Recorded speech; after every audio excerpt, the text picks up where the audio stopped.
Ji CAF for business law. आज के lecture का आगाज़ करते हैं। हमारा पहला लेक्चर है लेक्चर नंबर 1। आज का लेक्चर बेसिकली ओरिएंटेशन है, इंट्रोडक्शन है आपका टीचर के साथ, सब्जेक्ट के साथ, और कुछ प्लानिंग मैटर्स मैंने आपके साथ डिस्कस करने हैं कि हम किस तरीके से अपना कोर्स जो है उसको कंप्लीट करेंगे।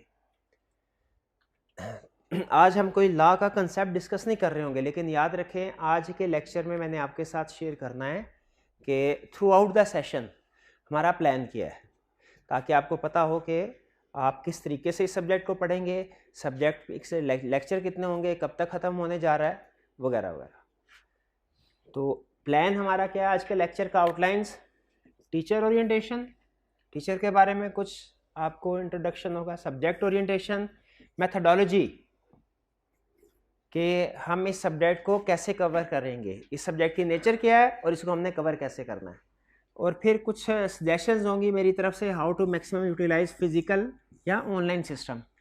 यानी आप क्लास में फिजिकली बैठे हैं, कुछ स्टूडेंट्स ऑनलाइन लेक्चर्स देख रहे हैं, तो कुछ सजेशंस होंगी मेरी कि किस तरीके से आप मैक्सिमम बेनिफिट हासिल कर सकते हैं। फिजिकल के स्टूडेंट है तो उसके लिए कुछ अलहदा से इंस्ट्रक्शंस हैं, अगर आप ऑनलाइन के स्टूडेंट हैं तो उसके लिए कुछ अलहदा से इंस्ट्रक्शंस शेयर करूंगा आपके साथ। सबसे पहले इंस्ट्रक्टर का इंट्रोडक्शन। मेरा नाम मोहम्मद आसिफ है। मैंने सीए क्वालिफाई किया, 13-14 साल हो गए, और क्वालिफिकेशन के 1 साल के बाद मैं टीचिंग प्रोफेशन में आ गया था फुल टाइम बेसिस पे, और तब से अब तक फुल टाइम टीचिंग ही कर रहा हूँ। इसमें और भी कुछ सब्जेक्ट्स पढ़ाता हूँ। सब्जेक्ट है आपका बिजनेस लॉ। इसमें सिर्फ एक चीज आपके साथ शेयर करना चाहता हूँ। सब्जेक्ट है आपका बिजनेस लॉ, लेकिन पढ़ा रहा है एक चार्टर्ड अकाउंटेंट। क्या ज़्यादा बेहतर ना होता अगर इसकी बजाय, चार्टर्ड अकाउंटेंट की बजाय, कोई LLB क्वालिफाइड पर्सन आपको पढ़ा रहा होता, कोई लॉयर पढ़ा रहा होता?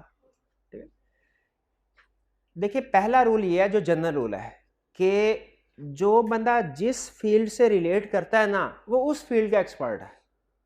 ठीक है, कतई नज़र इससे कि सब्जेक्ट के सिलेबस में क्या क्या चीज़ें पढ़ानी है। एक चार्टर्ड अकाउंटेंट जो कि इस स्कीम से गुजरा है, उसे पता है कि देखिए हर जो एग्जामिनेशन बॉडी होती है ना, उसका टेस्टिंग स्टाइल, उसका चेकिंग स्टाइल डिफरेंट होता है।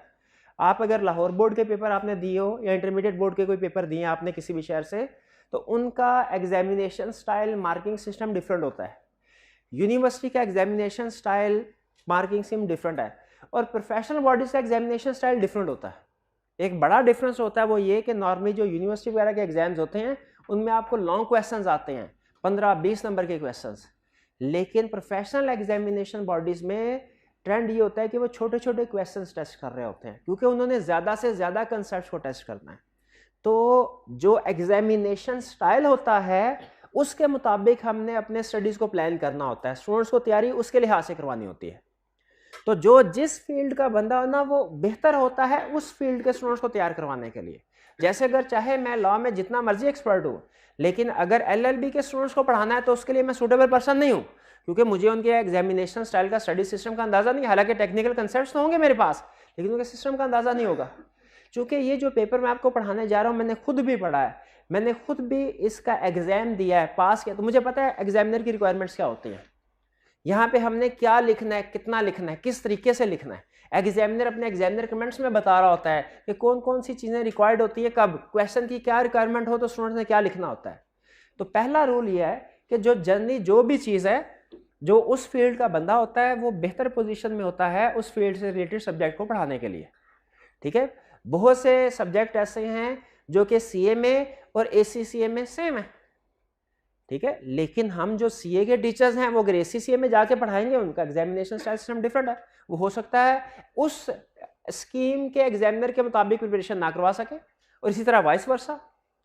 तो एक रीज़न ये है, मेरा ये ज़ाती ख्याल ये है कि CA का हर सब्जेक्ट, चाहे वो मैथ क्यों ना हो, चाहे वो इवन इंग्लिश क्यों ना हो, वो एक इसी स्कीम के बंदे को, चार्टर्ड अकाउंटेंट को भी पढ़ाना चाहिए। क्योंकि जो इवन इंग्लिश भी पढ़ाएगा ना, अगर उसको पता है कि प्रोफेशनल लैंग्वेज बिजनेस लेवल पे कौन कौन सी वोकैबुलरी यूज होती है, कौन से सेंटेंसेस यूज होते हैं। ठीक है, आप प्रोफेशनल जो राइटिंग होती है वो डिफरेंट होती है, जो एकेडमिक राइटिंग होती है वो डिफरेंट होती है।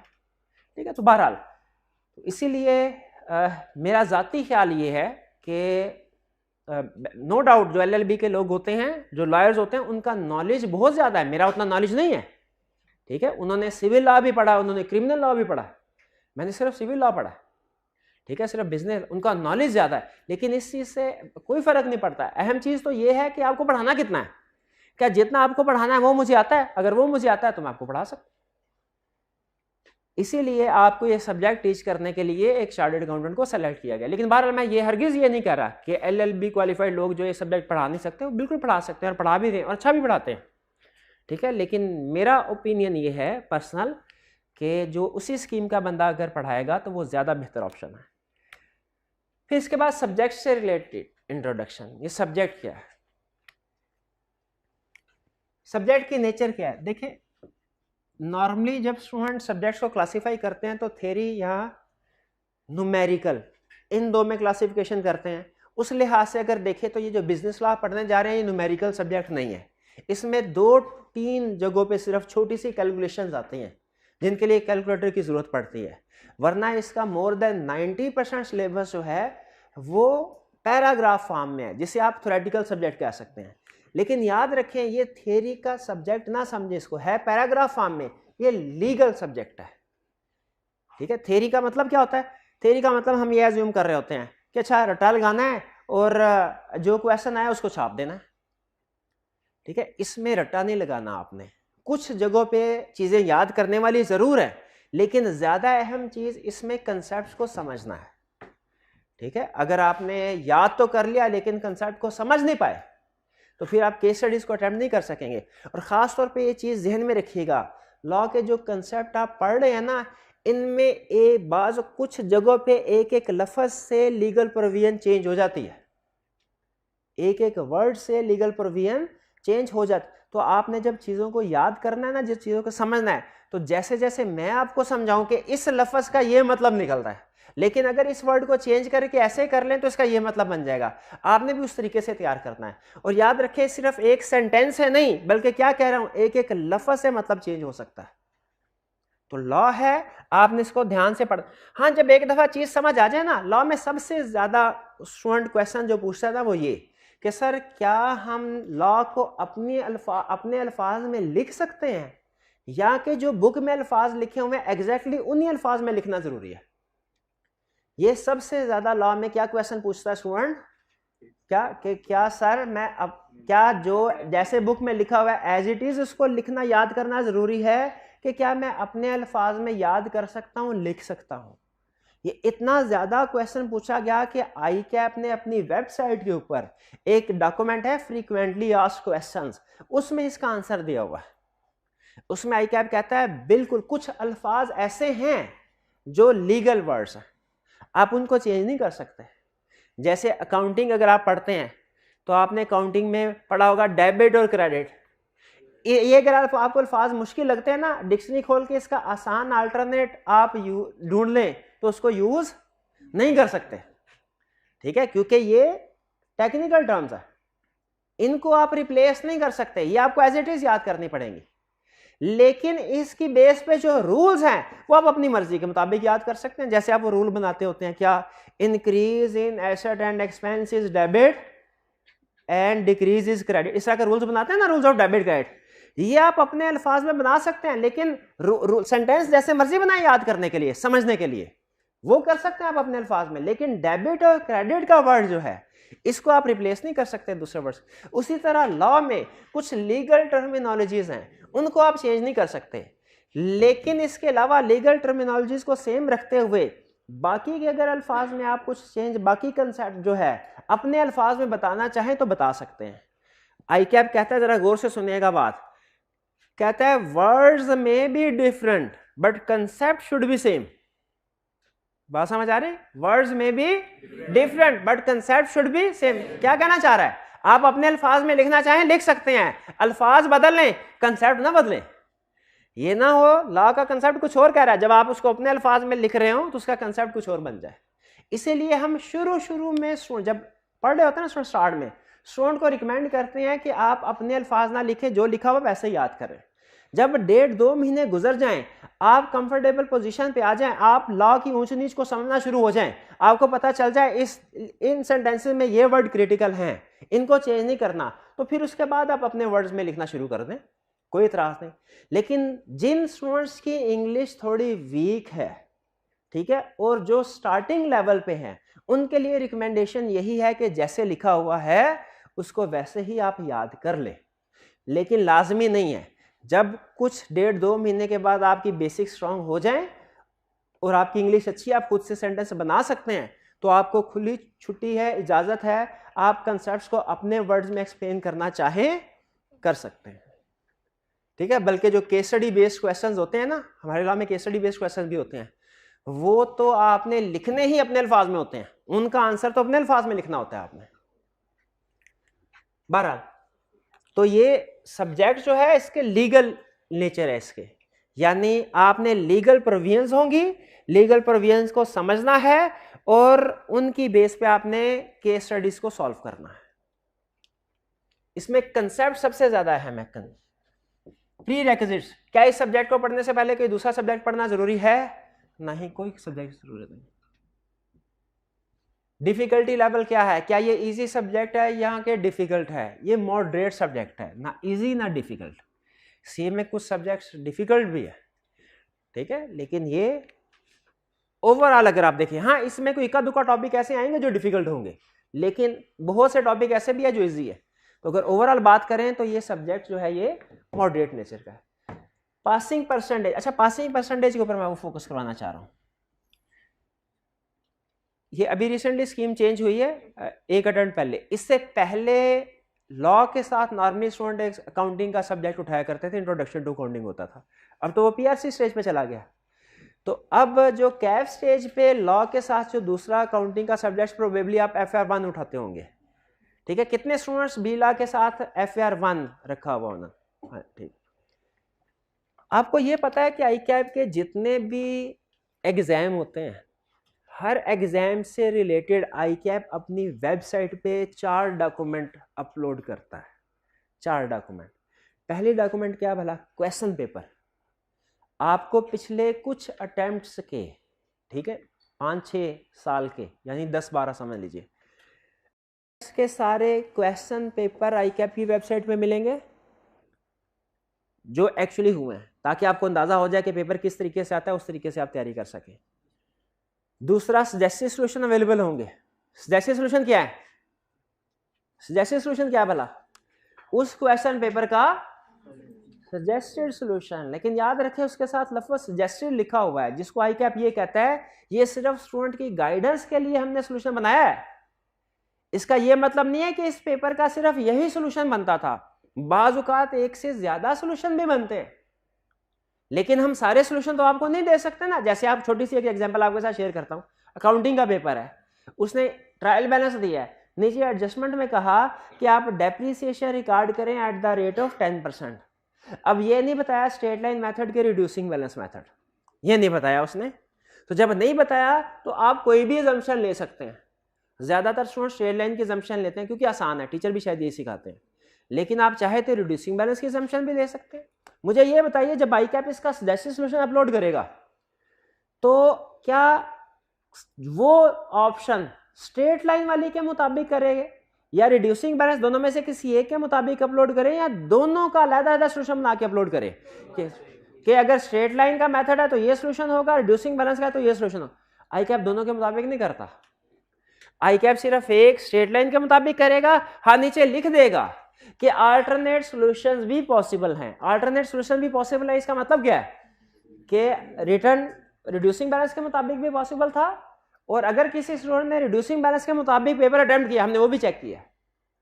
तो याद रखिए, लॉ में भी जब आप क्वेश्चंस का सजेस्टेड सॉल्यूशन पढ़ोगे, सम टाइम ऐसा होगा आप कहेंगे सर ICAP ने तो ये लिखा हुआ है, आपने भी बात तो तकरीबन यही लिखी हो, लेकिन आपने एक बात ज्यादा क्यों लिखी है, या ICAP ने एक बात ज्यादा क्यों लिखी है, ठीक है। बाजू का, या आपके अल्फाज कुछ और है, ICAP के अल्फाज कुछ और है। तो याद रखें, डिसीजंस हमारे सेम होंगे। जो लीगल केसेस होते हैं ना, इनमें हमने एनालिसिस देना होता है अपना, तो मेन डिसीजन में हमारा भी ठीक होगा, सेम होगा, ICAP का भी सेम होगा। क्या कि लॉ इस चीज की इजाजत देता है कि नहीं देता, लेकिन जब हम बेसिस ऑफ डिसीजन को डिस्कस कर रहे होंगे ना, तो सम टाइम हम हो सकता है किसी और लीगल प्रोविजन का हवाला दें, और हो सकता है आईकैप किसी और लीगल प्रोविजन का हवाला दे, और जब लॉ देखें तो दोनों लीगल प्रोविजन एक ही सिचुएशन को हो सकता है डिस्कस कर रहे हो। ऐसा पॉसिबल है और होता भी है कि एक ही सिचुएशन पे दो लॉज अप्लाई हो रहे हों, दो लीगल रिक्वायरमेंट्स अप्लाई हो रही हो। ठीक है, आप चाहें तो दोनों का रेफरेंस दे दें अगर आप बहुत अच्छे स्टूडेंट हैं, लेकिन अगर एक का भी रेफरेंस दे दें तो आपका क्वेश्चन कंप्लीट हो गया। बाज़ औक़ात ऐसा होगा आपने रिक्वायरमेंट ए का रेफरेंस दिया होगा, आईकैप के सोल्यूशन में रिक्वायरमेंट बी है, और मैं आपसे कहूंगा दोनों ठीक है। ठीक है, तो ये चीज ध्यान में रखिएगा, एक स्टूडेंट का सोल्यूशन दूसरे स्टूडेंट के सोल्यूशन से डिफरेंट हो सकता है, लेकिन इसका ये मतलब नहीं है कि ए का सोल्यूशन सही है, ए का गलत। हो सकता है दोनों का सोल्यूशन ठीक हो, या मे भी दोनों का सोल्यूशन गलत भी हो सकता है। तो डिपेंड करता है, आपके अल्फाज चेंज हो सकते हैं, कंसेप्ट सेम नहीं, कंसेप्ट जो है वो चेंज नहीं होना चाहिए। कंसेप्ट सेम है तो दोनों स्टूडेंट ठीक है, कंसेप्ट डिफरेंट है तो दोनों स्टूडेंट गलत होंगे। तो आईकैप की वेबसाइट पे एक मिलेगा आपको क्वेश्चन पेपर, दूसरे क्या मिलेंगे सजेस्टेड सॉल्यूशन, तीसरा मिलेगा एग्जामिनर कमेंट्स। एग्जामिनर कमेंट्स क्या होते हैं भला? जो आपका पेपर चेकर होता है, जब वो पेपर चेक कर रहा होता है तो उससे पता चलता है इस सवाल में स्टूडेंट ने ये गलतियां की, इस सवाल में स्टूडेंट ने ये गलतियां की। हर क्वेश्चन में जो सबसे ज्यादा गलतियां स्टूडेंट कर रहे होते हैं वो उनकी लिस्ट बनाता है और वेबसाइट पे अपलोड करता है। इसे कहते हैं एग्जामिनर कमेंट्स। इसे क्या कहते हैं? जरा सोच कर मुझे बताइए, आईकैप ये एग्जामिनर कमेंट्स क्यों अपलोड करता है? क्यों अपलोड करता है? ताकि स्टूडेंट्स इनको पढ़ें और नेक्स्ट अटेम्प्ट में ये एरर्स ना करें। अच्छा बताइए, अगर आईकैप आपको फेल करना चाह रहा होता तो कभी एग्जामिनर कमेंट शेयर करता आपके साथ? कभी सजेस्टेड सॉल्यूशन शेयर करता? वो तो हो सकता है पास्ट पेपर भी शेयर ना करता आपके साथ, लेकिन आईकैप ये सारी चीजें शेयर कर रहा है आपको फैसिलिटेट करने के लिए। लेकिन अनफॉर्चुनेटली स्टूडेंट इससे फायदा नहीं उठाते। जैसे आप में से कितने ऐसे स्टूडेंट्स हैं जिन्होंने कभी जिंदगी में एग्जामिनर कमेंट्स पढ़े हुए हैं? हर अभी तो आपकी क्वालिफिकेशन शुरू हुई है, ठीक है, लेकिन आपने इससे पहले कितने स्टूडेंट क्लास में ऐसे हैं जिन्होंने पिछली अटेम्प्ट में कैफ का कोई ना कोई पेपर दिया हुआ है? और आप में से कितने स्टूडेंट ऐसे हैं जिन्होंने एग्जामिनर कमेंट्स पढ़े थे? पता तो होता है पढ़े थे, देखो सिर्फ 20% तकरीबन। तो ज्यादातर स्टूडेंट्स इन चीजों को नहीं कंसीडर करते हैं। हालांकि अगर आप मुझसे पूछे ना तो सबसे अहम चीज, आपका क्वेश्चन पास पेपर भी इतने अहम नहीं, सोल्यूशन भी अहम, एक और चीज भी होती है, 3 चीजें बताई ना, होती है मार्किंग स्कीम। मार्किंग स्कीम क्या होती है भला? कि सोल्यूशन तो कंप्लीट दे दिया, सोल्यूशन में ये चीज लिखते तो आपको इसका 1 नंबर मिलता, ये चीज लिखते तो इसके 2 नंबर मिलते। यानी सोल्यूशन के भी हिस्से करके बता दिया, इस हिस्से के इतने नंबर थे, इस हिस्से के इतने नंबर थे, इस हिस्से के इतने नंबर थे। आप खुद से भी वैल्यूएट कर सकते हैं, मैंने ये चीज लिखी थी या नहीं लिखी थी, इसके मुझे मार्क्स इतने मिले होंगे। 4 चीजें मार्किंग स्कीम। लेकिन स्टूडेंट क्या करता है, इनमें से एक चीज भी नहीं देख रहा होता, ठीक है, वो टोटली टीचर या जो बुक है उसके ऊपर डिपेंडेंट होता है। देखिए, हम टीचर्स ज्यादातर आपको पास्ट पेपर्स करवाते हैं, क्लास में भी करवाते हैं, हम असाइनमेंट भी देते हैं, लेकिन हम सारे के सारे पास्ट पेपर्स नहीं करवा सकते, लिमिटेशन है ना। 100 लेक्चर्स हैं मैक्सिमम, और 1 घंटे सवा घंटे का लेक्चर है, इसके अंदर ही सारा सिलेबस कंप्लीट करना है, इसके अंदर ही प्रैक्टिस भी करवानी है, इसके अंदर ही एमसीक्यूज भी सिखाने हैं आपको। तो इतना टाइम नहीं है कि आपको एक एक क्वेश्चन क्लास में करवाया जाए। इसीलिए आपको कुछ केस स्टडीज हम डिस्कस करेंगे ज्यादा से ज्यादा, लेकिन कुछ ऐसे भी होंगे जो आपको खुद से करनी पड़ेगी, ठीक है। और खास तौर पे पूरे सीए कैरियर की एडवाइस दे रहा हूं आपको, किसी भी सब्जेक्ट को प्रिपेयर करें उसके एग्जामिनर कमेंट्स जरूर पढ़ा करें। सबसे अहम रिसोर्स जो है ना एग्जामिनर कमेंट्स है, कि क्या गलतियां करते हैं। मैंने खुद जब मैं स्टूडेंट था तो बहुत सी चीजें एग्जामिनर कमेंट से मैंने सीखी थी और वो आगे पेपर में काम भी आई थी। वो गलतियां फिर ज़हन में बैठ जाती हैं और खासतौर पर बंदा उनका ध्यान रखता है। बहरहाल, तो पासिंग परसेंटेज कंपैरिजन करवा रहा था मैं आपका अकाउंटिंग के साथ इस सब्जेक्ट को। अगर आप देखें तो जो न्यूमेरिकल सब्जेक्ट है ना, इनमें पासिंग परसेंटेज ज्यादा है, और ये जो लीगल सब्जेक्ट है या थ्योरेटिकल कल है, इसमें पासिंग परसेंटेज कम है। बज़ाहिर दिखने में ये लगता है पहली नज़र में कि शायद ये सब्जेक्ट मुश्किल है और ये आसान है, यही लग रहा है ना कि ये इसमें पासिंग परसेंट 27% है, इसमें 40% है, तो क्या नतीजा निकलता है पहली नजर में कि ये सब्जेक्ट पास कर, ये सब्जेक्ट मुश्किल है और ये आसान। हालांकि उलट है बात, ये सब्जेक्ट आसान है और ये मुश्किल है। ये आसान या मुश्किल, भाई ये कैसे है? अगर ये सब्जेक्ट मुश्किल है तो उसमें पासिंग परसेंटेज ज्यादा क्यों है, और ये आसान है तो पासिंग परसेंटेज कम क्यों है? आप में से जितने स्टूडेंट्स भी हैं जिन्होंने अकाउंटिंग भी FR1 भी रखी है, जिन्होंने फॉर एग्जाम्पल हो सकता है टैक्स भी रखा हो, जिन्होंने हो सकता है आपने इसके साथ बिजनेस लॉ भी रखा हो या शायद कॉस्ट काउंटिंग भी रखा हो, अगर सर्वे करवाया जाए ना आपसे कि आपका फेवरेट सब्जेक्ट कौन सा है, फेवरेट सब्जेक्ट कौन सा है, तो कुछ स्टूडेंट्स कहेंगे FR1 काउंटिंग। 50% के करीब, मेरा आइडिया रफ एस्टिमेट है, 50% के करीब स्टूडेंट कहेंगे FR1, ठीक है। 25% कहेंगे हमारा फेवरेट टैक्स है, 15% कहेंगे हमारा फेवरेट कॉस्ट है, और शायद ही वो मुश्किल 10% के करीब स्टूडेंट कहें कि हमारा फेवरेट सब्जेक्ट बिजनेस। इसकी रीजन क्या है? आप अकाउंटिंग के स्टूडेंट हैं, बाय डिफॉल्ट आप अकाउंटिंग को पसंद कर, मैं भी जब स्टूडेंट था मेरे साथ भी ऐसा ही था, मैं एक्सेप्शन नहीं हूँ, मुझे भी अकाउंटिंग का सब्जेक्ट बहुत पसंद था। अकाउंटिंग के क्वेश्चन करते करते पता ही नहीं चलता था टाइम कैसे गुजरा, 3-3 4-4 घंटे बैठे बैठे क्वेश्चन सॉल्व कर लिया करते थे। लेकिन जैसे ही कोई थ्योरी का सब्जेक्ट सामने खुलता था ना, 10-15 मिनट रीडिंग कर, उसके बाद बोर हो जाते थे, कभी लेट लिया, कभी घूमने फिरने चले गए, कभी इधर उधर की चीजें डिस्ट्रैक्शन देखना शुरू कर दें। तो जो बेसिक रीजन है ना इनके पीछे वो ये है तो ज्यादा मुश्किल, लेकिन स्टूडेंट इसको टाइम भी ज्यादा देता है, स्टूडेंट इस सब्जेक्ट को पसंद करता है, टाइम भी ज्यादा देता है, तो ज्यादा प्रैक्टिस होने की वजह से इसमें पासिंग परसेंटेज और इसका टाइम भी कम रहता है। हालांकि दोनों के मार्क्स 100 हैं, लेकिन सेशन एंड पे आप खुद वैल्यूएट कीजिएगा, आपने 2 से पूछेगा तुमने काउंटिंग कितने घंटे पढ़ी पूरे सेशन में और लॉ कितने घंटे पढ़ा, आपको खुद अंदाजा हो जाएगा ये डिफरेंस क्यों है। ये सब्जेक्ट आसान होने के बावजूद भी पासिंग परसेंटेज क्यों है? नहीं मेहनत करते, और ये मुश्किल होने के बावजूद भी पासिंग परसेंटेज ज्यादा क्यों है? स्टूडेंट मेहनत करते हैं। तो मेहनत ही आपके सब्जेक्ट को आसान भी बनाएगी पास करना और मुश्किल भी बनाएगी। इस सब्जेक्ट को पास करने के लिए मेरी सजेशन है आप डेली 1.5 से 2 घंटे आपने जरूर पढ़ने हैं, डेली 1.5 से 2 घंटे जरूर पढ़ने हैं। आपको असाइनमेंट साथ साथ में शेयर करता रहूंगा रिटर्न फॉर्म में, वो भी करने हैं। पेपर स्ट्रक्चर क्या होगा, ये चीजें इसलिए डिस्कस कर रहा हूं आपको पहले दिन से अंदाजा हो क्या करने जा रहे हैं, कैसे करने जा रहे हैं।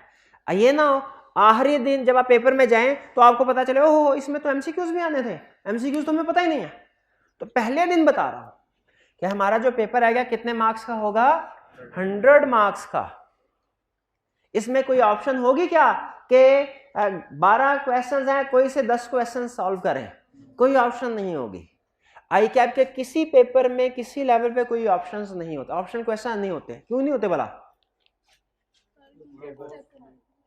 आई कैप सिलेक्टिव स्टडी को डिस्करेज करता है। जैसे ही आप एक क्वेश्चन की भी ऑप्शन देंगे ना, स्टूडेंट सिलेक्टिव स्टडी की तरफ चला जाएगा। मैं रिस्क ले लेता हूं शायद ये स्टैंड में क्वेश्चन आए। आई कैप सिलेक्टिव स्टडी को हाईली डिस्करेज करता है। आई कैप एक होती है सिलेबस कवरेज, समंदर है ना समंदर, एक होती है उसकी सतह, एक होती है उसकी गहराई, ठीक है। ये आई कैप का ओवरऑल रूल बता रहा हूं आपको सारे सब्जेक्ट्स में। आई कैप किसी भी सब्जेक्ट की डेप्थ में इतना ज्यादा नहीं जाता, लेकिन आई कैप कवरेज सारी इंश्योर करता है। यानी अगर आपने सिलेबस में टॉपिक सारे कवर किए लेकिन हर चैप्टर में कुछ थोड़ा बहुत रह गया कसर, आपके पास होने के चांसेस बहुत ज्यादा हैं। लेकिन अगर आपने टॉपिक्स तो जितने तैयार किए परफेक्ट किए, डेप्थ तक किए, एक एक एडजस्टमेंट एक एक चीज कर ली, लेकिन टॉपिक आपने 70% तैयार किए, 30% छोड़ दिए किसी वजह से, तो याद रखिए आपके पास होने के चांसेस कम है। इसीलिए जनरल रूल बता रहा हूं आपको, पूरे सीए कैरियर की एडवाइस दे रहा हूं। किसी भी एक टॉपिक के अंदर नहीं घुस जाना आपने कि इसकी इची बिची कर देता हूं मैं, नहीं। जब 60-70% तक चीजें समझ आना शुरू हो गई ना, उसके बाद आगे मूव कर जाएं। बाद में पीरियोडिकली हफ्ते 10 दिन के बाद रिवीजन करते नहीं उस टॉपिक की भी, लेकिन ऐसा कभी ना सोचें, मैं भी स्टूडेंट था कुछ जगहों पे मैंने भी ये गलती की कि ये टॉपिक ना इसको तो पूरे का पूरा फुड़काऊंगा तो फिर आगे जाऊंगा। वो पूरा महीना टॉपिक खा जाता है और बाद वाले टॉपिक के लिए आपके लिए टाइम कम है। तो याद रखें, सिलेक्टिव स्टडी आपने यहाँ पे नहीं करनी। आपको कुछ चैप्टर्स बोरिंग लगेंगे, लॉ में कुछ चैप्टर्स आपको बोरिंग लगेंगे, 2 या 3 चैप्टर्स वह आते हैं, उनमें ज़्यादा केस स्टडीज नहीं होती। केस स्टडी जो होती है ना, वो चैप्टर इंटरेस्टिंग होते हैं, उनमें केस स्टडी को डिस्कस करते हैं, वो कहानी की शक्ल में होती है, वो इंटरेस्टिंग होता है, केस स्टडी डिस्कस करते करते टाइम का पता नहीं चलता। लेकिन कुछ चैप्टर जिनमें केस स्टडीज नहीं होती वो ज़रा बोरिंग होते हैं स्टूडेंट के लिए। लेकिन आपने छोड़ना किसी को भी नहीं है। सिलेक्टिव स्टडीज जहाँ पे आपने की ना, CMA याद रखिएगा, एग्जाम में आपका कोई ना कोई क्वेश्चन जरूर छूटेगा, चाहे वो 2 नंबर का क्यों ना हो। तो इसीलिए हमारा 100 मार्क्स का पेपर है, कोई ऑप्शन नहीं है। 15 मार्क्स के MCQs होंगे, जैसे AFC या PRC, जो भी आपने अभी PRC की अटेम्प्ट नहीं हुई, AFC में आपके CBBS पेपर होते थे ना, उसी तरीके। लेकिन फर्क सिर्फ ये है कि अब आपने MCQs जो सॉल्व करने हैं अपनी आंसर शीट पे सॉल्व करने हैं, कंप्यूटर पे नहीं करना है। फिर इसके बाद 15 तकरीबन 35% क्वेश्चंस होंगे थ्योरी के और 50% पेपर होगा केस स्टडी बेस्ड। इन तीनों में फर्क क्या है? MCQs पहचान लेते हैं आप, एक स्टेटमेंट होती है, नीचे ABCD 4 ऑप्शन है, तो कोई सी एक ऑप्शन करेक्ट होती है, सिलेक्ट करनी होती है, यह MCQs। थ्योरेटिकल क्वेश्चंस क्या होते हैं भला, जो 35 मार्क्स के तकरीबन आएंगे, ऊंच नीच हो सकती है तकरीबन, जिसमें ICAP आपको क्या देता है कि भाई ये चीज है, इसको एक्सप्लेन करो, इस चीज के पॉइंट्स बताओ, इस चीज के एसेंशियल्स बताएं। वो आपने याद किए होते हैं, एज इट इज आप छाप देते हैं। वो आपके, ये आपका रट्टा को टेस्ट कर रहा है, आपकी मेमोरी को टेस्ट कर रहा है। लेकिन केस स्टडी बेस्ड क्वेश्चंस क्या होते हैं? जो आपके कंसेप्ट को टेस्ट कर रहा होता है, आपके सामने कंसेप्ट्स बताते, रियल लाइफ सिचुएशन रखता है कि रियल लाइफ में अगर आप इस सिचुएशन में हैं तो बताइए क्या करेंगे। हमने जो कुछ पढ़ा हुआ है उसकी बेस पे उस नॉलेज को अप्लाई करते हुए बताना होता है कि इस सिचुएशन में क्या होगा।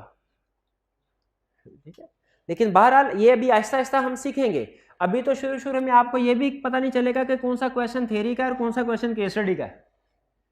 ठीक है, पहले तो हफ्ता 10 दिन इसी में गुजर जाएंगे, फिर उसके बाद जब दोनों में फर्क सामने आना शुरू होगा, फिर हम उसके बाद ये सीखेंगे केस स्टडी वाले क्वेश्चन को थ्योरी वाले क्वेश्चन को कैसे करना है, और केस स्टडी वाले क्वेश्चन को कैसे करना है, थ्योरी वाले क्वेश्चन को कैसे करना है। ये पेपर के बारे में कुछ पता चल गया? क्या हमारे पेपर में कैलकुलेशंस होंगी? सिर्फ 1-2 टॉपिक्स के अलावा बाकी कैलकुलेशंस नहीं है। कितने मार्क्स का पेपर? 100। क्या MCQs आएंगे? कितने मार्क्स के? 15 MCQs आएंगे। क्या हमने पेपर के ऊपर ही सॉल्व करना है कि आंसर शीट के ऊपर? आंसर। क्या केस स्टडीज हमारे पेपर में टेस्ट होंगी? यस, टेस्ट होंगी। कितनी? 50% तकरीबन। ठीक है, केस स्टडी वाले क्वेश्चन में और थ्योरी वाले रटे वाले क्वेश्चन में क्या फर्क है? रटे वाले क्वेश्चन में याद करके एज इट इज छापना है, केस स्टडी में एज इट इज नहीं छापना, आपने कंसेप्ट अपने अल्फाज में लिखना होता है। इसका मतलब ये हुआ, अगर आप पूरी किताब का रटा भी लगा लेना लेकिन आपने केस स्टडी की प्रैक्टिस नहीं की, आप पास नहीं हो सकेंगे। फिर इसके बाद स्टडी मटेरियल क्या यूज करेंगे हम? 2 स्टडी मटेरियल, दोनों में से कोई एक ऑप्शन सेलेक्ट करनी है आपने। एक है ICAP का स्टडी टेक्स्ट और दूसरा ICAP के स्टडी टेक्स्ट को ही सामने रखते हुए इसका समराइज्ड एंड सिंप्लीफाइड वर्जन बनाया हुआ है हमने। ICAP के स्टडी टेक्स्ट को सामने रखते हुए क्या किया? इसका समराइज्ड एंड सिंप्लीफाइड वर्जन बनाया हुआ है। जो हमारी बुक होगी वो इंशाल्लाह कुछ दिन में, मेरा ख्याल है हफ्ते में, 1 हफ्ते तक आ जाएगी। जब तक बुक नहीं आती आपको सारे नोट्स, उसके सारे जो पढ़ा रहा हूँ वो मैं प्रोवाइड करूँगा। आपने इधर उधर कहीं से कहीं जाने की जरूरत नहीं, क्लास में बैठे बैठाए आपको सारी चीज़ें मिल जाया करेंगी। वो है, आपकी मर्जी है, मेरी तरफ से कोई कंपल्शन नहीं है। आप दोनों में से जो चाहे सेलेक्ट कर सकते हैं। ICAP की बुक को भी सिलेक्ट कर सकते हैं, हमारी वाली बुक को भी सिलेक्ट कर सकते हैं, मर्जी आप। लेकिन किसी एक को सिलेक्ट करना है, दोनों को नहीं, वरना घूमते जाएंगे। दोनों में एक ही चीज लिखी हुई है। फर्क क्या है? इसमें थोड़ी हमने इजी लैंग्वेज कर दी, इसमें लैंग्वेज थोड़ी डिफिकल्ट है, वो समझना थोड़ा मुश्किल होता है, समझने के बाद याद करना उसको, वो तो उससे भी ज्यादा मुश्किल होता है। तो हमने थोड़ा सा उसे स्टूडेंट फ्रेंडली लैंग्वेज में कन्वर्ट किया है। पास पेपर के क्वेश्चन को सामने रखते हुए वो जिस तरीके से क्वेश्चन पूछता है उस तरीके से उसको रीअरेंज किया है। ठीक है, बहरहाल आपकी अपनी मर्जी है, दोनों में से कोई भी एक। मेरी रिकमेंडेशन, फैसला आपका है, रिकमेंडेशन मेरी क्या है? वाली बुक यूज कर ला। ठीक है, ये आपकी जिंदगी किसी हद तक मेरा ख्याल है कि आसान हो जाएगी। बाकी फैसला आपका है। इंस्ट्रक्शंस, कुछ इंस्ट्रक्शंस हैं हमारी आप लोगों के लिए, फिजिकल वाले स्टूडेंट्स के लिए, और कुछ इंस्ट्रक्शंस हैं ऑनलाइन वाले स्टूडेंट्स के लिए जो कैमरा के जरिए से देख रहे हैं। फिजिकल वाले स्टूडेंट्स के लिए आपके लिए क्या इंस्ट्रक्शन है? आपने कुछ चीजों का ध्यान रखना है। क्या? क्लास में रेगुलर आना है और पंक्चुअल। रेगुलर का मतलब क्या है? हर रोज आना, छुट्टी नहीं करनी। पंक्चुअल का मतलब क्या है? टाइम है। आप एक दिन छुट्टी करेंगे ना, आपके पास होने का चांस 2% कम हो जाएगा। 2% कम हो जाएगा। हमारे अगर 100 लेक्चर्स हैं और आप 50 छुट्टियां करते हैं आप, तो बताइए फेल? आप पक्के फेल है ना? समझ आ रही है आपको? तो एक दिन छुट्टी करेंगे, पास होने का चांस कितने % कम हो जाएगा? 2%। इसलिए कि सम टाइम ऐसा भी होता है कि आज के जो कंसेप्ट है ना, वो कल के कंसेप्ट से भी जुड़े हुए हैं। एक चैप्टर के अंदर आपको होता है कंसेप्ट इंटरलिंक्ड होते हैं, तो एक दिन छुट्टी करेंगे कि 2-3 दिन उसका इफेक्ट आपको फील होता रहता है कि ये सर ने पता नहीं क्या बात कर दी है। अटेंटिव रहना है क्लास में। अटेंटिव का मतलब क्या होता है? फोकस्ड, फोकस होके बात सुनना है। क्या कह रहा?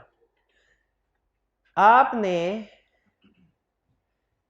मोबाइल क्लास में यूज नहीं करना, क्लास में मोबाइल यूज नहीं करना। फिर आस्क क्वेश्चंस, क्वेश्चंस आपने पूछते रहना। कोई भी चीज आपको देखें, जब कभी भी मैं आपको कोई टॉपिक पढ़ा रहा हूँ ना, दरमियान में ब्रेक ले, जब उस टॉपिक का एक चेक पॉइंट आ जाएगा, आपसे पूछूंगा कि अगर कोई क्वेश्चन है तो पूछ लीजिए। आपकी ये जिम्मेदारी है कि अगर कोई चीज आपको समझ नहीं आई तो आप पूछिए उसको। एक दफा नहीं, 10 दफा पूछिए। जितनी ज्यादा दफा पूछेंगे आपका भी भला होगा और आपके जैसे और भी स्टूडेंट होंगे। ठीक है? मैं भी जब स्टूडेंट था तो बाज़ औक़ात ऐसा होता था, सर कहते थे क्लब पूछ लो, तो शर्म के मारे मैं नहीं पूछता था कि मैं सवाल पूछा मेरी बेइज्जती ना हो जाए, मेरी सारे हंसाना शुरू हो जाए। ठीक है? लेकिन कोई ना कोई स्टूडेंट जब क्लास पूछ लेता तो दिल से उसके लिए दुआ निकलती थी कि हाँ ये सवाल तो मुझे समझ में नहीं आया था, अच्छा किया इसने पूछ लिया, मुझे भी समझ लगी सर ने एक्सप्लेन किया है तो। ठीक है? तो आप क्वेश्चंस पूछे, जितने ज्यादा क्वेश्चन पूछेंगे उतनी ज्यादा आपकी अंडरस्टैंडिंग इंप्रूव होगी। वीकली टेस्ट होते हैं आपके, आपने वीकली टेस्ट को अटेम्प्ट करना है। हर हफ्ते टेस्ट, उसका शेड्यूल आपके साथ शेयर कर दिया जाएगा। फिजिकल स्टूडेंट्स के लिए ये दो बड़ी प्रॉब्लम, खासतौर पर उन स्टूडेंट्स के लिए जो लाहौर से बाहर से आए हैं। हॉस्टल अच्छा सेलेक्ट कीजिएगा और अपने जो रूममेट्स हैं वो अच्छे सेलेक्ट कीजिएगा। इनमें अगर गलत सिलेक्शन कर लेना तो आपकी प्रिपरेशन बहुत ज़्यादा एडवर्सली इफेक्ट होती है। बाज़ औक़ात कुछ स्टूडेंट आके बाकायदा रो रहे होते हैं, सर हमारे जो रूममेट्स हैं ना वो ऐसे हैं, पढ़ने नहीं देते हमें। ठीक है? सेलफोन के बारे में मैंने आपको बता दिया कि इसको आपने क्लास के दौरान में इस्तेमाल नहीं करना। ऑनलाइन वाले स्टूडेंट्स आपके लिए कुछ इंस्ट्रक्शंस बता रहा हूं। पहली चीज, आप लेक्चर, हालांकि आपके पास दोनों ऑप्शंस हैं, आप मोबाइल पे भी लेक्चर देख सकते हैं और आप लैपटॉप कंप्यूटर पे भी लेक्चर देख सकते हैं, लेकिन मेरी एडवाइस है आपको क्या कि लैपटॉप या कंप्यूटर पे लेक्चर देखिए। आप बता सकते हैं, वैसे टेक्नोलॉजी से आप फेमिलियर होंगे, मोबाइल और लैपटॉप या कंप्यूटर, इनमें से कौन सी डिवाइस में ज्यादा फंक्शंस हैं? फंक्शनैलिटी किसकी ज्यादा है? मोबाइल की नहीं, लैपटॉप। उसमें ज्यादा ऑप्शन, ज्यादा सॉफ्टवेयर होते, बल्कि अब तो विंडो 11 है, इसमें तो एंड्रॉइड ऐप्स भी चल जाती है मोबाइल वाली। ठीक है? तो इसमें ज्यादा फंक्शंस हैं, मोबाइल में इतने फंक्शंस नहीं है। ऑनलाइन एजुकेशन का अगर आप फुल बेनिफिट हासिल करना चाहते हैं ना, तो लैपटॉप या कंप्यूटर को इस्तेमाल कर रहे हैं, वरना बाद में टेस्ट अटेम्प्ट करते हुए, सबमिट करवाते हुए और लेक्चर्स के दौरान में जो डिफरेंट ऑप्शंस होती हैं उनको वेल करते हुए आपको प्रॉब्लम्स होंगी। फिर आप बुरा भला कह रहे होंगे कि ऑनलाइन एजुकेशन ठीक नहीं होती, फिजिकली ठीक है।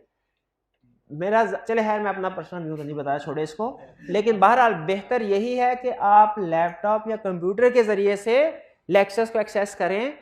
मोबाइल इस्तेमाल ना करना चाहे कर सकते हैं, कंपैटिबल है सिस्टम। तकरीबन हर, आप किसी भी इंस्टीट्यूट में जाके अगर ऑनलाइन एजुकेशन वेल करते हैं, दोनों ऑप्शन होती हैं, मोबाइल पे भी कंप्यूटर पे, लेकिन ज्यादा बेहतर है कंप्यूटर पे। फिर आपने स्पीड, रेगुलर स्पीड यूज करनी है, स्पीड को डबल नहीं करना।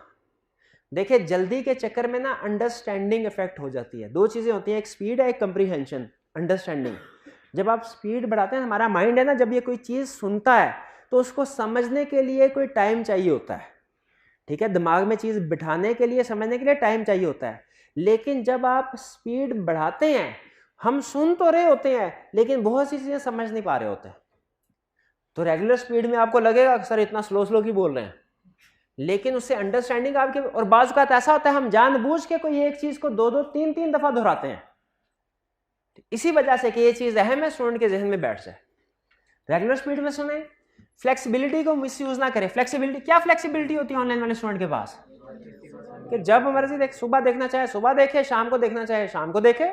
लेकिन वो क्या करता है, सुबह कहता है मैं शाम को देखूंगा और शाम को कहता है मैं सुबह देखूंगा, लेक्चर इकट्ठे होते रहते हैं। ये है मिस यूज ऑफ फ्लेक्सिबिलिटी। आपका ऑनलाइन वर्क, आपकी जिंदगी का सबसे बड़ा जो चैलेंज होगा ना वो ये होगा, क्या आप डेली एक लेक्चर ले रहे हैं क्या नहीं। आपने डेली पढ़ना, जहां आपने एक दिन का भी ब्रेक दिया ना उसके बाद ये गैप बढ़ता ही जाएगा, कम नहीं होगा। और keep cell phones away during studies, studies के दौरान में मोबाइल को दूर रखें। आपको पता है हमारी जिंदगियों में एक होती है, एक वर्ड होता है डिस्ट्रैक्शन, कि पढ़ाई करते हुए आपका जहन इधर उधर की चीज़ों की तरफ भटकता है, डिस्ट्रैक्शन। जितनी ज़्यादा डिस्ट्रैक्शन होगी ना पढ़ाई आपके लिए उतनी ज़्यादा मुश्किल होती है। जितना ज़्यादा फोकस होंगे उतना ज़्यादा बेहतर स्टडीज़ कर सकेंगे। हमारी ज़िंदगियों में सबसे ज़्यादा जो डिवाइस डिस्ट्रैक्शन कॉज करती है वो पता है क्या है, मोबाइल। और हम जो सबसे ज़्यादा फोकस होके करने वाला काम है यानी स्टडीज़, उसको किस पे करते हैं, सबसे ज़्यादा डिस्ट्रैक्ट करने वाली डिवाइस पे, मोबाइल पे। एक लेक्चर कंप्लीट करते हुए कभी आपको कोई मैसेज आ रहा होता है, कभी फूड पांडा की तरफ से, कभी वो कोई जैज़ की तरफ से, कभी किसी तरफ से, कभी किसी तरफ से। तो याद रखें एक लेक्चर के दौरान में जैसे ही मैसेज डिस्ट्रैक्शन हो जाते हैं, ठीक, आपको पता भी नहीं चलता कब आप मोबाइल पे लेक्चर सुनते सुनते यूट्यूब पे चले गए, कब आप फेसबुक पे चले गए, और आधे पौने घंटे बाद आपको याद आता है मैं तो लेक्चर ले रहा था। तो सम टाइम ऐसा होता है। तो इसीलिए बेहतर यही है कि मोबाइल फोन जो है उसे अपने जिंदगियों से निकाल दें। मैं खुद हालांकि चार्टर्ड अकाउंटेंट हूँ और मेरा ख्याल है जितने इंपॉर्टेंट कंटेक्ट्स मेरे होंगे शायद आपके नहीं होंगे, मतलब बाज़ औक़ात अहम बातें भी करनी होती है, लेकिन मैं ये प्रैक्टिस कर रहा हूँ आहिस्ता आहिस्ता मोबाइल फ़ोन को अपनी ज़िंदगी से निकाल रहा हूँ, इसका इस्तेमाल मिनिमम कर रहा हूँ। ठीक है, बहुत से लोग नाराज़ भी होते हैं, यार ज़रूरत के वक्त तुम फ़ोन नहीं उठाते। ठीक है, वो बात ठीक है, लेकिन इसका फ़ायदा जो बज़ाहिर मेरा ये ख्याल है कि इसके फ़ायदे कम हैं और अब नुकसान ज़्यादा है। और आप भी कोशिश कर लें कि इसका इस्तेमाल कम करें। जितना ज़्यादा इस्तेमाल कम करेंगे मोबाइल का आपकी ज़िंदगी में उतनी प्रोडक्टिविटी। बताना मेरा काम था, अमल करना ना करना आपका। ये कुछ इंस्ट्रक्शंस थे आपके। अब चलते हैं हम, हाँ ये एक स्टूडेंट अक्सर क्वेश्चन पूछते हैं, सर वो यूट्यूब वाले लेक्चर ले लें पिछले सेशन के सिलेबस में, अगर सर ज़्यादा चेंज नहीं आया तो यूट्यूब वाले लेक्चर ले लें। इसका जवाब सुनना। पहला क्वेश्चन, अगर आप अफोर्ड नहीं कर सकते, यस ले लीजिए, कोई इशू नहीं है, ठीक है। लेकिन अगर आप अफोर्ड कर सकते हैं तो ज़्यादा बेहतर यही होता है कि यूट्यूब वाले पुराने लेक्चर्स की बजाय लेटेस्ट और ओरिजिनल सोर्स से आप लेक्चर्स बाय करें। थोड़े से कॉस्टली पड़ेंगे, ठीक है, क्योंकि उसकी कुछ रीजन होती हैं, लेकिन इसके कुछ प्लस पॉइंट्स भी होते हैं। जैसे जो यूट्यूब वाले लेक्चर्स हैं आउटडेटेड हो सकते हैं, ठीक है। देखिए मैं ये इसलिए नहीं आपको बता रहा कि मैं मार्केटिंग बढ़ाना चाह रहा हूं कि ज्यादा से ज्यादा कस्टमर आए, ज्यादा से ज्यादा पैसे जमा करवाए, मुझे भी मेरा हिस्सा ज्यादा से ज्यादा मिले। अगर मेरा ये मकसद होता ना तो मैं इस क्लास में नहीं बल्कि इससे 1 महीना पहले जब स्टूडेंट डिसीजन कर रहा था कि मैं कहाँ जाऊं, कहाँ से पढ़ूं, उस वक्त ये पॉइंट रिकॉर्ड करवा के ना सोशल मीडिया के जरिए आप तक पहुंचाता। मैंने नहीं किया, क्यों? ताकि जिस स्टूडेंट ने जो डिसीजन करना है कर ले। आप वो स्टूडेंट है और ऑनलाइन वाले जो स्टूडेंट है ये वो स्टूडेंट है जो ऑलरेडी डिसीजन कर चुका है, ये कर चुका है, ये मेरी टारगेट मार्केट नहीं है, ये तो ऑलरेडी कस्टमर है। मैंने अगर बच्चा घेरना होता इसके जरिए से तो मैं उस वक्त ये वीडियो रिकॉर्ड करवाता जब लोगों ने ये डिसीजन करना था। अब तो मैं सिर्फ जो ये डिसीजन कर चुके हैं उनको ये बता रहा हूं कॉन्फिडेंस देने के लिए कि उनको क्या क्या सर्विसेज मिलेगी जो कि यूट्यूब के थ्रू नहीं मिलेगी। वो क्या है? वो है यूट्यूब वाले लेक्चर रिस्क आउटडेटेड हो सकते हैं, हो सकता है सिलेबस चेंज हो जाए। अच्छा, बाज़ औक़ात ऐसा भी होता है, आपको खुद शायद इस चीज़ का एक्सपीरियंस होगा स्टार्ट में सिलेबस में कोई रिवीजन नहीं आती, लेकिन during session I cap revision introduce करवा देता है ड्यूरिंग सेशन। ये लास्ट सेशन में भी इस तरह हुआ, ड्यूरिंग सेशन कुछ चेंजेस आ सकते। तो इसीलिए अगर आप YouTube के लेक्चर की तरफ जाते हैं तो आपको रिस्क रहेगा आई कैप ने कोई चेंज तो नहीं करवा दिया। अगर तो चेंज स्टार्ट में आई कैप ने बता दिया है फिर तो आपका रिस्क बढ़ गया, अब आपको खुद से वो काम करना पड़ेगा और फिर आप लोगों से पूछते रहेंगे क्या चेंज हुआ है, कौन सा चैप्टर है उसमें क्या चेंज आया है। और अगर ड्यूरिंग चेंज स्टार्ट में चेंज नहीं हुआ, ड्यूरिंग सेशन चेंज हुआ है, फिर भी टेंशन होगी आपको कि पता नहीं कोई चेंज हुआ है कि नहीं, चेंज हुआ तो क्या हुआ। लेकिन जब आप किसी भी टीचर के साथ, किसी भी, सिर्फ अपनी बात नहीं करा, किसी भी टीचर के साथ अटैच हो जाते हैं तो सारी की सारी जिम्मेदारी टीचर पे शिफ्ट हो जाती है। अब टीचर 24/7 हम लोग आई कैप के साथ जो है 24/7 से मुराद कि जैसे ही कोई चेंज आएगा फौरन हमें पता चल जाता है और हम स्टूडेंट्स को कम्युनिकेट कर देते हैं कि भाई ये चेंज इस तरह, इसका ये इम्पैक्ट है। वरना आपको देखना पड़ेगा, दूसरे स्टूडेंट से पूछना पड़ेगा यार तुम टीचर सर से पढ़ते हो, बताओ कोई चेंज आया कि नहीं आया। तो इसमें आपका पीस ऑफ माइंड हो जाता है, आपको पता है कि कोई भी चेंज आया सर की जिम्मेदारी, सर मुझे करवाएंगे। फिर समटाइम एक तो चेंज इन सिलेबस हो सकता है पिछले सेशन के निस्बत और इस सेशन में। दूसरा एग्जामिनेशन स्ट्रेटजी चेंज हो सकती है। आज से 3-4 साल पहले लॉ का, बल्कि 3-4 साल तो दूर की बात है, आज से 2 अटेम्प्ट्स पहले जो पेपर था ना बिजनेस लॉ का, अब वो नहीं है, सिग्निफिकेंट चेंज है। ठीक है। और समटाइम ऐसा भी होता है कि एक टॉपिक है ना, उसमें फर्ज कीजिए 4 कंसेप्ट्स हैं, प्रीवियस अटेम्प्ट में आई कैप ने उसमें से कंसेप्ट नंबर 3 टेस्ट कर लिया। अब हमें टीचर को अंदाजा होता है कि इस चैप्टर में कंसेप्ट नंबर 3 अहम है, कंसेप्ट नंबर 1 अहम है। प्रीवियस अटेम्प्ट में कंसेप्ट नंबर 3 टेस्ट कर लिया, इस अटेम्प्ट में बताइए कंसेप्ट नंबर 3 टेस्ट करेगा? नॉर्मली नहीं करता। ये तो आपको भी पता है ना कि एक दफा जो टॉपिक टेस्ट कर ले प्रीवियस अटेम्प्ट में, अगले अटेम्प्ट में नॉर्मली वो कंसेप्ट टेस्ट नहीं करता। तो इस दफा किस कंसेप्ट के टेस्ट होने का चांस है? कंसेप्ट नंबर 1 का। तो हम टीचर्स क्या होते हैं, आई कैप का जो पेपर होता है ना प्रीवियस, उसको सामने रख के ट्यून अप कर लेते हैं अपने लेक्चर्स को कि पिछली दफा उसने ये चीजें पूछ ली, अब इनके ऊपर हमारा फोकस कम हो जाएगा क्योंकि इनके टेस्ट होने का चांस कम है, और अब जो दूसरी चीजें हैं इनके टेस्ट होने का चांस ज्यादा है, इनको ट्यून अप करो, इनके ऊपर ज्यादा फोकस कराओ, इनकी केस स्टडी ज्यादा करवाओ। लेकिन जो प्रीवियस लेक्चर होंगे वो प्रीवियस सेशन के मुताबिक फोकस्ड होंगे।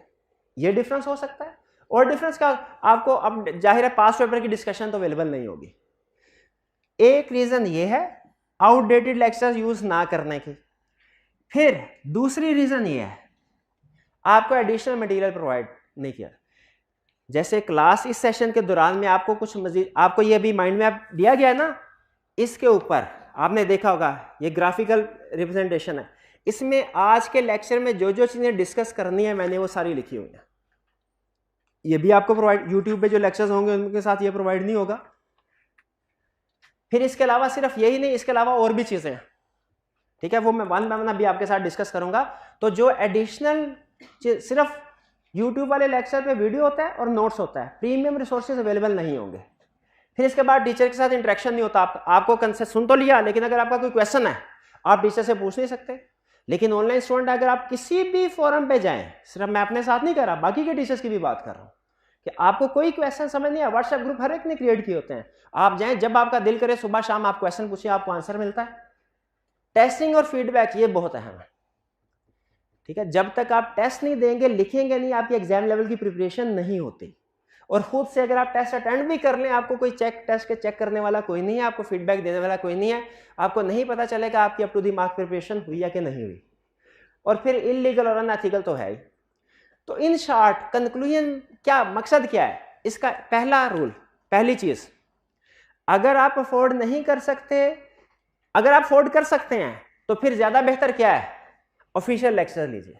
हाँ, अगर अफोर्ड नहीं कर सकते आप, ठीक है, तो आप लेक्चर ले सकते हैं, लेकिन फिर इन चीजों का ध्यान रखना है। आपको किसी स्टूडेंट के साथ अटैच हो जाना चाहिए जो कि आपको जो सिलेबस की चेंजेस है वो भी बताता रहे, और जो आपके जहन में क्वेश्चंस आ रहे हैं उनका आंसर भी देता रहे। लेकिन जाहिर है उसका ऑथेंटिसिटी लेवल वो नहीं होगा जो एक प्रोफेशनल टीचर का होता है जवाब देने का। हो सकता है उसका भी कंसेप्ट, जितना उसका कंसेप्ट होगा उसी हिसाब से आपको जवाब देगा। बहरहाल ये कुछ डिफरेंस था जो मैंने आपके साथ शेयर किया यूट्यूब के लेक्चर और ऑनलाइन वाले। आगे चलते हैं, मेजर रीजन ऑफ फेलियर। इस सब्जेक्ट में फेल होने की बड़ी बड़ी रीजंस क्या हैं? Lack of written practice like accounting, जैसे मैंने स्टार्ट में भी बात की, जितना आप काउंटिंग को टाइम देते हैं उतना लॉ को टाइम नहीं देते। अगर प्रैक्टिस देखें, जो मैं अक्सर क्या करता हूं, जो हाथ आपका सारे सेशन में नहीं चला ना, एग्जाम में भी जाके वो हाथ नहीं चलेगा। सुनने से आपको कंसेप्ट तो समझ आ जाता है, लेकिन उसको प्रेजेंट कैसे करना है जब तक लिखेंगे नहीं, ये नहीं सीख सकते। एग्जाम में बैठ के फिर आपको ये समझ, ये क्वेश्चन पता है क्या लिखना है, केस स्टडी समझ आ गई है, इसको अटेम्प्ट कैसे करना है, लिखना कैसे है, ये समझ नहीं आ रहा। कई स्टूडेंट आते हैं पेपर के बाद आके कहते हैं सर सवाल मुझे समझ आ गया था, क्या लिखना है, बस लिखा नहीं गया उधर। क्यों नहीं लिखा गया? सारे सेशन में नहीं लिखा। रिक्वायरमेंट्स को अंडरस्टैंड ना करना, ठीक है। थियरी के किसी भी पेपर में ना आपने देखा होगा, अकाउंटिंग के पेपर में रिक्वायरमेंट्स स्टैंडर्डाइज होती हैं। आप अगर फाइनल काउंट का कोई क्वेश्चन करें ना, 10 क्वेश्चन करें, उसमें ट्रायल बैलेंस दिया होता है, नीचे एडजस्टमेंट होती है, और रिक्वायरमेंट्स तकरीबन सब में एक जैसी होती है। क्या? इनकम स्टेटमेंट बनाएं, बैलेंस शीट बनाएं, इनकम स्टेटमेंट बनाएं, बैलेंस शीट बनाएं। आप इतने को एक्सपर्ट हो चुके होते हैं कि क्वेश्चन को देख के आपको पता चल जाता है रिक्वायरमेंट क्या होगी। काउंटिंग में इसी तरह होता है ना। लेकिन थ्योरेटिकल सब्जेक्ट्स में, लॉ में इस तरह नहीं होना चाहिए, इसलिए कि लॉ में एक ही सिचुएशन को डिफरेंट एंगल से देखा जा सकता है। एक ही सिचुएशन डिफरेंट लॉज में डिस्कस हुई है, आपने उसको उसकी रिक्वायरमेंट के मुताबिक आंसर करना होता है। तो लॉ की केस स्टडी में क्वेश्चंस को अटेम्प्ट करते हुए सबसे अहम चीज आपने रिक्वायरमेंट को बार बार पढ़ना है, सिलेक्टिव स्टडीज नहीं करने, एब्सेंटीज्म छुट्टियां नहीं करने, मोबाइल क्लास के दौरान में इस्तेमाल नहीं कर। तीसरी दफा बात ये आ रही है मोबाइल की, उसका मतलब है कुछ ना कुछ खास चीज तो है जिस वजह से मैं बार बार कह रहा हूं मोबाइल इस्तेमाल नहीं करना। दूसरों के क्वेश्चंस को ना सुनना, ये एक रीजन होती है कि ये जो सवाल स्टूडेंट पूछ रहा है ये तो इसका सवाल है, मेरा थोड़ी है। मैं तो अभी जरा देख लूं, अभी मेरे पास 3 मिनट है, जब तक ये सवाल पूछेगा सर जवाब देंगे, 2-3 मिनट गुजर जाएंगे, 2-3 मिनट तक मैं मोबाइल चेक कर लेता हूं, मेरे को यह मैसेज तो नहीं आया हुआ। और 2 मिनट के बाद वही सवाल जो स्टूडेंट ने पूछा होता है दोबारा पूछ रहे होते हैं। ऐसे होता है, ठीक है। तो जब कोई भी एक स्टूडेंट क्वेश्चन पूछे तो उसके सवाल को ध्यान से सुने और अपने जहन में उसका जवाब लेके आए। इसका जवाब, इससे आपकी अपनी टेस्टिंग भी हो जाएगी, और अगर आपको उसका जवाब नहीं आता तो सीख भी लेंगे। वीकली टेस्ट को अटेम्प्ट ना करना, ये भी रीजन होती हैं। इनमें से कुछ रीजंस मेरे अपने एक्सपीरियंस की वजह से है, और कुछ रीजन आईकैप के एग्जामिनर कमेंट्स में लिखी हुई है। उसमें कितनी एफर्ट रिक्वायर्ड, मैंने आपको बताया 1.5 से 2 घंटे डेली आपने घर में जरूर पढ़ना है। इस सब्जेक्ट को 1.5 से 2 घंटे डेली जरूर पढ़ना है। होम असाइनमेंट्स आपको दी जाएंगी जिसमें डिफरेंट केस स्टडीज होंगी, रिटन फॉर्म में अटेम्प्ट करनी है। स्टूडेंट क्या करते हैं, पढ़ लेते हैं, सर पढ़ लिया समझ आ गई, बस पढ़ लिया और समझ आ गई। पढ़ना और समझ आ जाना काफी नहीं है, बल्कि आपने क्वेश्चन को क्या करना है, रिटन फॉर्म में अटेम्प्ट करना है, बिल्कुल उसी तरह जिस तरह अकाउंटिंग के क्वेश्चन को करते हैं। अकाउंटिंग के क्वेश्चन रोज सॉल्व करते हैं कि नहीं आप? अकाउंटिंग के पेपर, आपने अकाउंटिंग का पेपर पास किया ना कोई, नहीं किया हुआ? नहीं किया। चले, जिंदगी में कभी कोई न्यूमेरिकल सब्जेक्ट किया होगा पास, तो उसकी डेली प्रैक्टिस करते हैं कि नहीं? जिस तरह न्यूमेरिकल सब्जेक्ट की डेली प्रैक्टिस करते हैं, उसी तरह आपने इस सब्जेक्ट की डेली प्रैक्टिस करनी है, फिर आप पास होने के काबिल होंगे। रिटन टेस्ट संडेज को रिवाइज करना है आपने, एक दिन रखें संडे, जिसमें आपने कोई नया टॉपिक नहीं पढ़ना, बल्कि पिछले हफ्ते में जो कुछ पढ़ा हुआ है उस सारे को रिवाइज करना है। सर्विसेज यू विल गेट, यानी कौन कौन सी सर्विसेज हैं जो मैं आपके साथ कमिट कर रहा हूं कि आपको प्रोवाइड करूंगा। Smooth and timely syllabus coverage. इसका मतलब क्या है? स्मूथ का मतलब क्या है, जितना बर्डन पहले दिन उतना ही आखिरी दिन इंशाल्लाह। भागम भाग नहीं होगा। भागम, ये भी एक टेक्निक होती है हम टीचर्स के पास, कि शुरू में जो आधा 50% टाइम है ना, इस पे 25% सिलेबस कंप्लीट करवाया, और जो बाद वाला 50% टाइम है इस पे 75% करवा दिया भागम, और फिर आखिरी 2-3 दिन में तो 3-3, 4-4 चैप्टर हम पढ़ा रहे होते हैं, ठीक है। लेकिन इंशाल्लाह मेरी कोशिश होगी कि ऐसे ना हो। यह है स्मूथ कवरेज। और टाइमली कवरेज का मतलब क्या है, आपके साथ जो डेट कमिट की गई है इंशाल्लाह उस 1-2 दिन आगे पीछे हो सकते हैं, लेकिन इंशाल्लाह उस डेट पे सिलेबस कंप्लीट होगा, और हो जाएगा, बड़ी आसानी के साथ हो जाएगा। और वो डेट क्या है बताइए, मैंने आपको डेट क्या डेट है? 30 जुलाई। 30 जुलाई। फिर real world case studies and examples. Law में याद रखें, मैंने आपको बताया हमारे पेपर का 50% पोर्शन केस स्टडी पे बेस कर रहा है, और केस स्टडी जब तक क्लास में हम डिस्कस नहीं करेंगे रियल वर्ल्ड की केस स्टडीज, आपको केस स्टडी की अंडरस्टैंडिंग डेवलप नहीं होगी, ये होती क्या और कैसे सॉल्व करते हैं। तो क्लास के दौरान में इंशाल्लाह हम रियल वर्ल्ड केस स्टडीज भी डिस्कस करेंगे, पास्ट पेपर की प्रैक्टिस भी क्लास में होगी, लेकिन याद रखें हर कंसेप्ट की पास्ट पेपर की प्रैक्टिस होगी, हर कंसेप्ट की पास्ट पेपर की प्रैक्टिस होगी, लेकिन हर कंसेप्ट के पास्ट पेपर के हर क्वेश्चन की प्रैक्टिस नहीं होगी। यानी अगर एक कंसेप्ट है उसमें पास्ट पेपर में 6 क्वेश्चन है, मैं आपको 2 या 3 क्लास में डिस्कस करवाऊंगा, बाकी 3 या 4 क्वेश्चन आपने घर जाके खुद करने होंगे, वो होम असाइनमेंट के तौर पे आपको दूंगा। हाँ, अगर उसमें कोई प्रॉब्लम आती है तो आप डिस्कस कर सकते हैं। तो पास्ट पेपर हमारे हर कंसेप्ट के साथ डिस्कस होंगे, लेकिन सारे के सारे 100% क्वेश्चन डिस्कस नहीं होंगे। कुछ क्वेश्चन अकाउंटिंग में भी इसी तरह होता था ना, न्यूमेरिकल में भी इसी तरह होता था, कुछ न्यूमेरिकल क्वेश्चन सर क्लास में करवाते हैं और कुछ होम असाइनमेंट देते हैं, उसी तरह करेंगे हम काम। फिर ये कुछ चीजें हैं, मेंटीमीटर, माइंड मैप तो आपको पता चल गया क्या है। ये मेरी कोशिश होगी कि डेली बेसिस के ऊपर आपको जो कुछ भी पढ़ाया जा रहा है ना, वो आपको पहले से रिटन फॉर्म में दे दिया जाए। इसका फायदा क्या होता है भला? अगर ये मैं चीजें आपको रिटन फॉर्म में ना देता तो आप क्या कर रहे होते? आप मुझे सुन भी रहे होते और ये सारी चीजें नोट भी कर रहे होते। ऐसे है ना, आपको तो नहीं पता सर जो कुछ बोल रहे हैं, जो कुछ इसमें कौन सी चीज ज्यादा है मैं कौन सी नहीं, आप तो हर चीज को नोट करने की कोशिश करते हैं स्टूडेंट। तो होता क्या है, जब आप एट द सेम टाइम लिख रहे होते हैं, उसी टाइम सुन रहे होते हैं, तो आपका फोकस डाइवर्ट हो जाता है, डिवाइड हो जाता है 2 चीजों में। जबकि मैं ये चाहता हूं कि जब तक आप क्लास में मौजूद हैं, आपका पूरे का पूरा फोकस मेरी तरफ रहे, आपको लिखने की टेंशन ना हो, ज्यादा से ज्यादा सुने और समझे। इसीलिए क्लास में जो कुछ भी पढ़ाया जा रहा है, जो कुछ भी इधर मैं डिस्कस कर रहा हूं, वो क्लास के स्टार्ट में ही आपको रिटन फॉर्म में शेयर कर दिया जाएगा। आपको कोई बहुत अच्छी बात लगे उसको लिख सकते हैं, वरना सारी चीजें आपके पास मौजूद होगी, आपको खुद से लिखने की टेंशन नहीं है, आप सिर्फ फोकस कर रहे होंगे टीचर के ऊपर। आपकी 90% जो एफर्ट है राइटिंग की वो रिड्यूस हो जाएगी। ठीक है, तो ये माइंड मैप आपके साथ शेयर करूंगा। फिर इसके बाद है कि मेंटीमीटर, ब्रेनस्केप, ये क्या है ये मैं वक्त आने पे आपके साथ शेयर करूंगा, अभी मैं शेयर नहीं कर रहा। ठीक है, ये क्या है? बहरहाल ये माइंड मैप आपको समझ आ गया ना, मैं माइंड मैप किसको कह रहा हूं? ये एक पेज के ऊपर आपके आज के लेक्चर के सारे लोग, आपको ये जो माइंड मैप दिया जा रहा है ना, आपको एक मजे की बात बताता हूं। अगर आप घर जाके सिर्फ इसको पढ़ लें और समझ लें, आपको किताब याद करने की जरूरत नहीं है।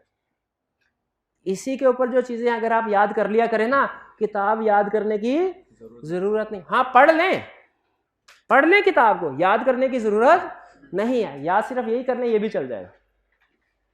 ठीक है, बल्कि कुछ स्टूडेंट तो ये कहते हैं सर आखिरी दिन में हमने किताब खोली नहीं, बस ये रिवीजन की और पेपर दे के चले गए, तो पास भी हो जाता है। लेकिन याद रखें, पढ़ना जरूर है, आपने किताब को पढ़ना जरूर है, लेकिन याद कहां से कर लें? या चाहे तो किताब से भी कर लें, लेकिन चाहे तो इन माइंड मैप से भी कर लें। जी वो डिस्कशन होगी। हाँ, लेक्चर प्लान, लेक्चर कैसे चलेगा? अब ये सुन, ये वो चीज है जो मेरे लिए है, इसका फायदा मुझे, बाकी जो चीजें थी ना इनका फायदा आपके लिए था। ये वो चीज है जिसका फायदा मुझे होगा कि मैं डेली बेसिस के ऊपर लेक्चर को कैसे लेके चलूंगा।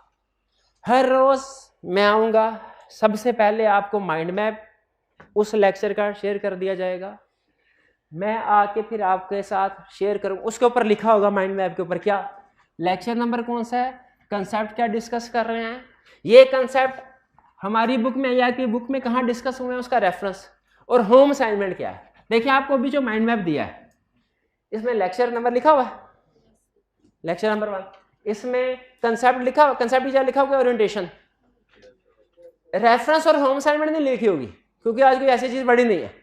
लेकिन कल से जो आपको माइंड मैप दिया जाएगा उसमें रेफरेंस और होम असाइनमेंट भी होगी। रेफरेंस का मतलब क्या है? आई कैप किया हमारी बुक नोट्स में ये किस जगह पे कंसेप्ट है जो हमने डिस्कस करा, ताकि घर जाके जब आपने पढ़ना है तो पढ़ सके। और होम असाइनमेंट क्या है? रिटन फॉर्म में जो आपने क्या क्वेश्चन करना है। फिर इसके बाद मैं कंसेप्ट को डिस्कस किया करूंगा, जैसे अभी ये सारे कंसेप्ट को डिस्कस कर रहा हूं मैं। कंसेप्ट को डिस्कस करते हुए हम एग्जाम पास पेपर की भी कुछ एग्जाम्पल शेयर करेंगे, केस स्टडी भी डिस्कस करेंगे, आपके क्वेश्चंस होंगे, दरमियान में ब्रेक लेके आपके क्वेश्चंस भी आपसे आंसर किया करूंगा क्वेश्चंस को। फिर इसके बाद हम एक छोटा सा कोशिश करेंगे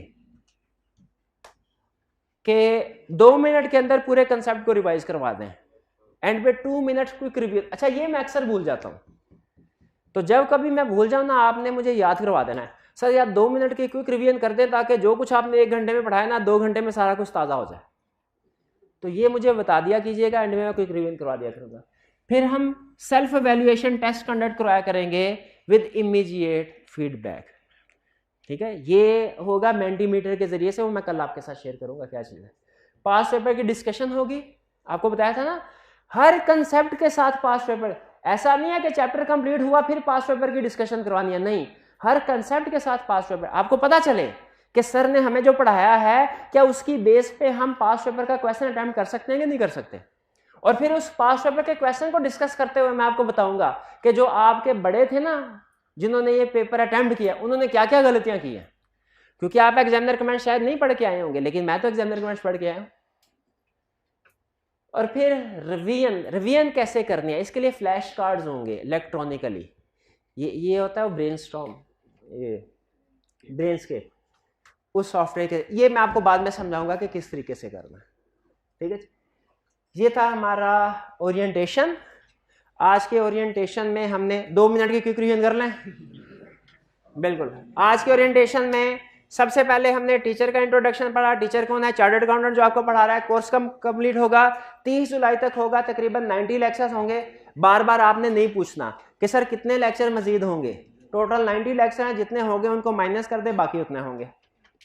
सब्जेक्ट का इंट्रोडक्शन लीगल नेचर का है, इसमें एमसीक्यूज भी होंगे और ज्यादातर केस स्टडीज होंगी। हमने खास तौर पे केस स्टडीज को अटेम्प्ट करना है, और आप लोगों की केस स्टडी चूंकि पास में नॉर्मली ज्यादा प्रैक्टिस नहीं की होती, इसके ऊपर ज्यादा फोकस करने की हमें जरूरत होगी। 50 मार्क्स का एमसीक्यूज आएगा, 35% रटे वाले क्वेश्चन, 50% केस स्टडीज। कुछ इंस्ट्रक्शंस है, ऑनलाइन वाले स्टूडेंट कोशिश करें मोबाइल की बजाय लैपटॉप या कंप्यूटर को इस्तेमाल करें, रेगुलर स्पीड के साथ, डेली पढ़ें, मोबाइल फोन से दूर रहें। ये मोबाइल फोन तो ऑनलाइन वाले स्टूडेंट्स के लिए भी एडवाइस है और आपके लिए भी, इससे दूर रहें, ये प्रोडक्टिविटी को खा जाता है मोबाइल। रेगुलर अटेंटिव होना क्लास में, ज्यादा से ज्यादा क्वेश्चन पूछें। क्वेश्चन पूछने से ना शर्माएं, ठीक है। सवाल पूछना कोई गलत बात नहीं होती, इससे इंसान सीखता है। वीकली टेस्ट अटेम्प्ट करने हैं। स्टडी मटेरियल 2 ऑप्शन है, दोनों में से कोई एक सिलेक्ट करें। कौन कौन सी ऑप्शन है स्टडी मटेरियल में? आईकैप की बुक भी यूज कर सकते हैं और हमारी इंस्ट्रक्टर की बुक भी, दोनों में से जो आपका दिल करे। मेरी रिकमेंडेशन क्या है? इंस्ट्रक्टर की बुक यूज करें। ऑफिशियल और इसमें सिंपल, अगर अफोर्ड नहीं कर सकते फिर यूट्यूब के वाले जाएं, लेकिन कोई ना कोई ऐसा दोस्त ढूंढ लें जो करंटली किसी टीचर से पढ़ रहा हो, ताकि उस सब्जेक्ट की कुछ आपको कोई प्रॉब्लम आती है या कोई रिवीजन वगैरह आती है तो वो आपको बता दिया करें। वरना बेहतर यही होता है, पीस ऑफ माइंड इसी में है कि अगर अफोर्ड कर सकते हैं टीचर के साथ घर जाके सो जाएं। तबाही भी फिर गई ना सब्जेक्ट में, टीचर की जिम्मेदारी है, वो आपको सारा कुछ फिट करके देगा। मेजर रीजन फेलियर की क्या है? रीजन प्रैक्टिस नहीं करते, काउंटिंग की कर लेते हैं, थ्योरी व लॉ की रीजन प्रैक्टिस नहीं करते, रिक्वायरमेंट को अंडरस्टैंड नहीं करते, सिलेक्टिव स्टडीज, छुट्टियां, दूसरे के क्वेश्चंस को नहीं सुनते। अगर ये सब्जेक्ट पास करना है डेली कितना पड़ेगा? 2 घंटे डेली। होम असाइनमेंट्स को ज़बानी कलामी करना है या रिटन फॉर्म में? रिटन फॉर्म में। हमारा सिलेबस कवरेज कैसे होगी? स्मूथ का मतलब क्या है? जितना लेक्चर का बर्डन पहले लेक्चर में, जितना बर्डन पहले उतना ही बर्डन आखिरी लेक्चर में। ये मेरी इस बात को लिख लें और आखिरी लेक्चर में चेक कर लीजिएगा, इंशाल्लाह इस बात पे आप मुझे खरा पाएंगे। Real world case studies class में डिस्कस करेंगे हम। फिर इसके बाद टेस्टिंग वगैरह होगी। माइंड मैप आपको इंशाल्लाह डेली प्रोवाइड करूंगा। मैं भी कभी कभार किसी वजह से प्रोवाइड ना कर सकूं, लेकिन इंशाल्लाह डेली प्रोवाइड करूंगा। फिर इसके बाद आपकी कुछ टेस्टिंग होगी, ऑनलाइन टेस्टिंग होगी, और रिवीजन के लिए कुछ प्लान किया हुआ मैंने, जो मैं by the passage of time आपके साथ शेयर करूंगा। ये था हमारा आज का ओरिएंटेशन का लेक्चर, जिसमें हमने कोई लॉ का कंसेप्ट तो डिस्कस नहीं किया, लेकिन पूरे सेशन को हम किस तरीके से लेके चलेंगे, क्या क्या चीज़ें शेयर कर रहे होंगे, ये मैंने आपको बता दिया। कोई क्वेश्चन पूछना चाहते हो तो पूछ लें। कोई क्वेश्चन नहीं? चलिए, अच्छा, कल से अब हम लीगल कंसेप्ट स्टार्ट कर देंगे, ठीक है। और आपको जो भी स्टडी मटेरियल वगैरह होगा वो मेरी रिस्पॉन्सिबिलिटी है, मैंने आपको प्रोवाइड करना है, आपने सिर्फ क्लास में आके बैठ जाना है।